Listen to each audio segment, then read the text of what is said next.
Hello and welcome back to part 5, hopefully the final part of adding collage to a piece of abstract art. So today I'm trying to pull things together and finish it off. So I've added all the collage I want to. I did some pieces last time here and a few here. And so I'm happy with that. I still think it's a bit too busy and also it needs bringing together a bit more. So sometimes you can unify by, say, having some markings all the way through a painting, say from one side to the other. Or you can do some flicks of paint, which works quite well. Or maybe draw over with a contrasting colour that will show up. So I'm not quite sure what I'm going to do, but I have noticed just before I started, my starting point, which is these marks here, and I've got this lovely China marker, lovely purple one, a lovely set of these from Amazon, only about £6 for about 6 or 8 of them. All nice colours, and they're waterproof, which is great. So they're not water soluble. So just notice these, they're not really standing out much. So I'm just going to add a bit of extra colour and texture with the China marker here. And I like that they leave a nice bit of texture as well. Really nice.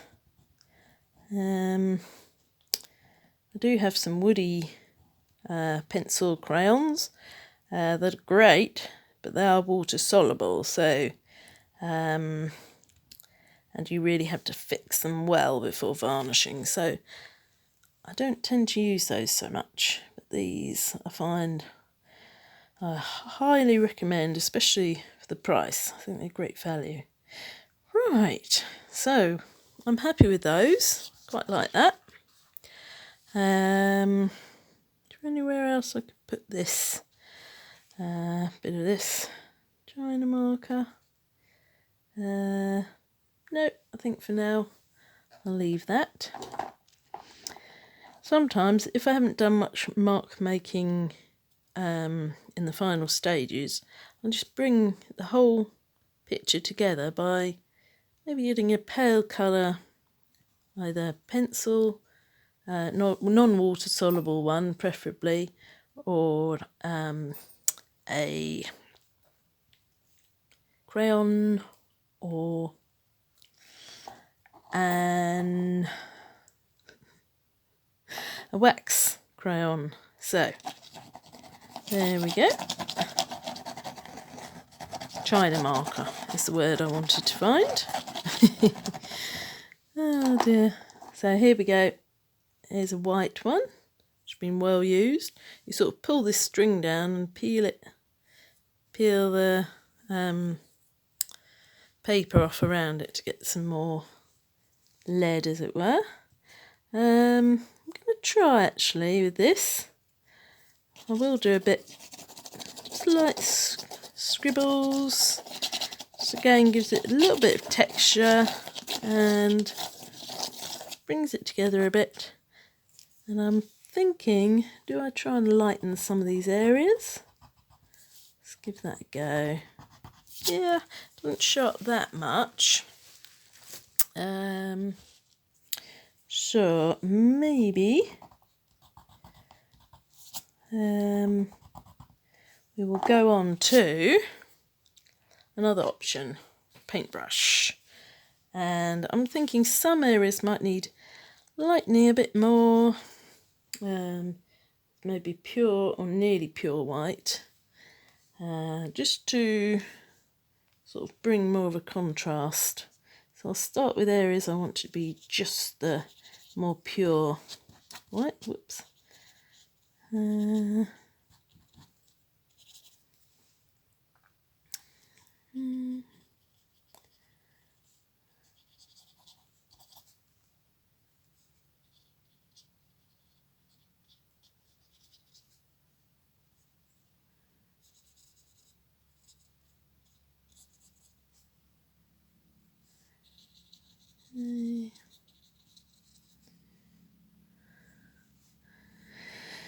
Just gradually defining certain areas that maybe got a bit lost and bringing them out again.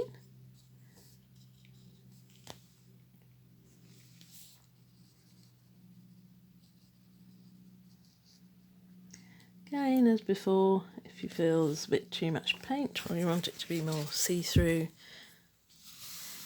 get your paper towel or your tissue and just press it on top, and that will help with that. You can always scratch into it afterwards if you want to.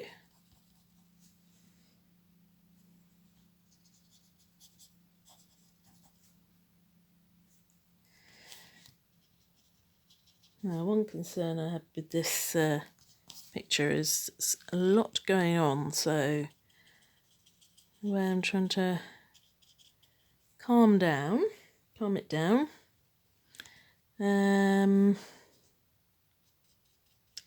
It's not always easy to see how to do that initially.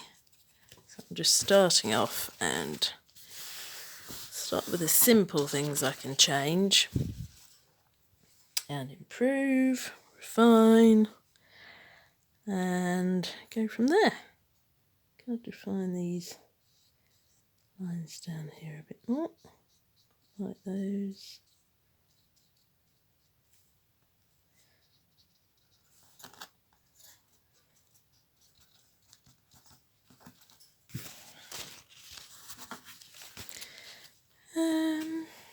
Right. Here.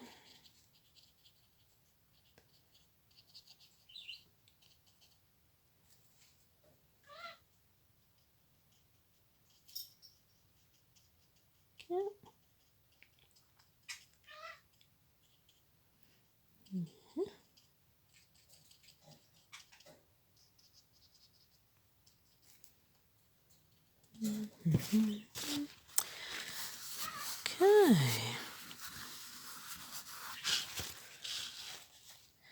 Right. Quite liking that. Now I'm wondering, what if I got a paint marker, got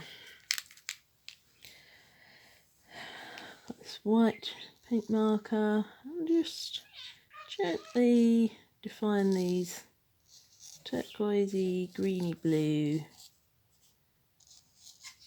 marks, just roughly. Often it's more, just makes it look more natural and organic if you just hold the pen loosely in your hand and don't try and get all too tight. I think this is much more pleasing when it's a bit more loose. And I'm looking at these pink droplets coming down, which sort of is a good cohesive effect, but the thing is they don't stand out far enough.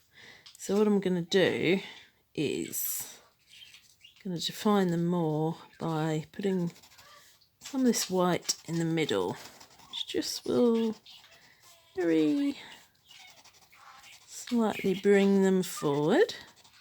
You might hear my budgie buddy in the background. He's enjoying being part of things, chatting away. And yes, that's a good boy. I'm just seeing bits and bobs here and there I can do, so I'm just going on doing it as I go. Just maybe defining, re-establishing shape so it stands out better. You could do that quite well with an acrylic paint pen. There's plenty of them on the market. Right, so that's made that bit stronger, but still don't think that quite brings it together enough. So what I'm thinking of doing now is just having a few paint flicks which is quite an enjoyable thing to do, really. Flicking paint, I must say. I've done a fair amount of it in my time, and done lots of decorative flick painting. With a copper verdigris effect I've used to refurbish items and sell them, and they're very popular. And that involves a lot of flicking, so yeah, I've done a lot of it. Right, here we are.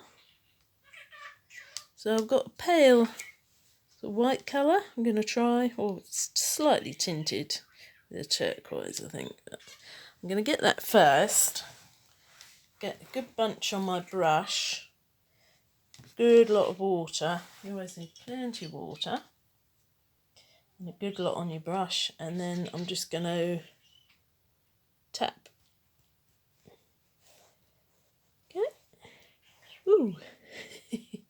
That didn't go on the camera. A little bit came back on me. You do have to be aware of possible splatter with this. So I've got a covering on the table and over some nearby furniture as well. So there you got some nice droplets.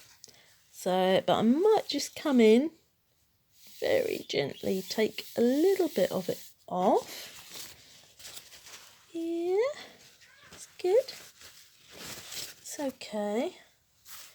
So it's not prominent, it's not major. I might actually add some more or have a few sort of grey or darker ones as well. Let's try some grey splatters.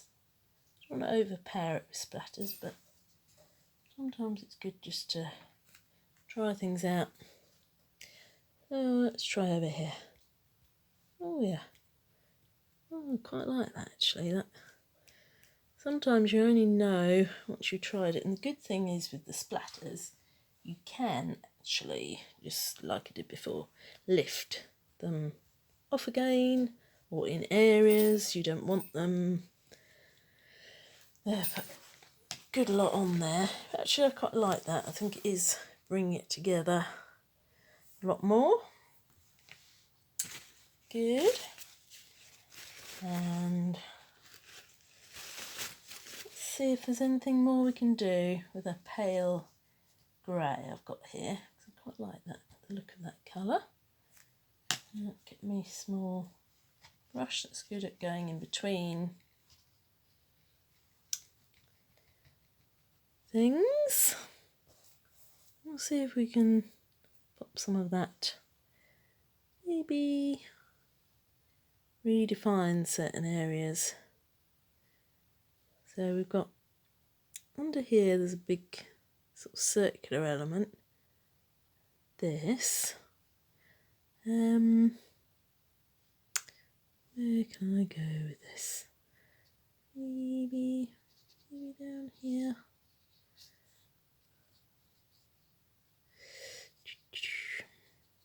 Again, often be just trial and error.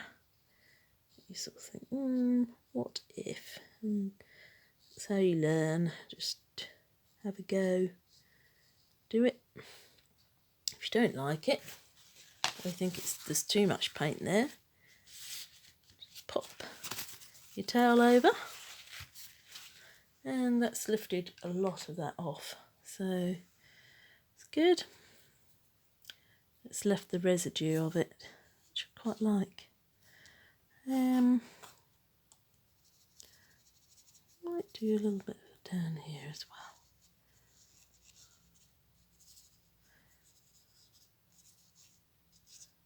Like that.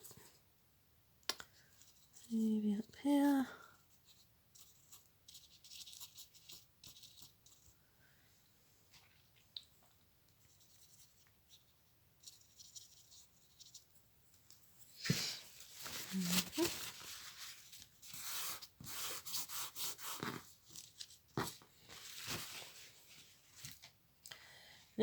as I'm adding this sort of neutral colour around painting, sort of unifies it a little bit as well, which is useful.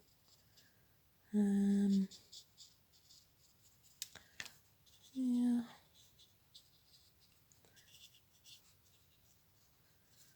There we go. Paper on there.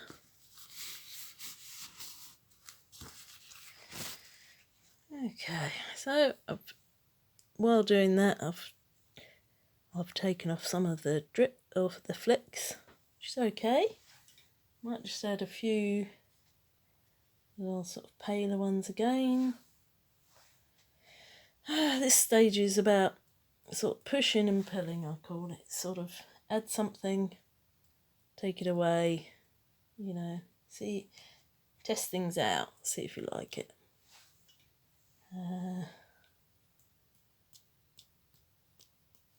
Yeah, I think at the moment I'm going for more. More is more. Flicks, because I'm just getting the feeling I want more. So I'll just do more. Simple as that. Just got to go with your gut sometimes on these things. Right. Quite liking that now. Yeah, I think I like that. So I think that's all for now on this piece. Really enjoyed making it. Hope you enjoyed following these videos, and I hope to come back with more different videos again soon. Thanks for watching. If you've enjoyed it, do subscribe and like, and it'd be lovely to see you next time.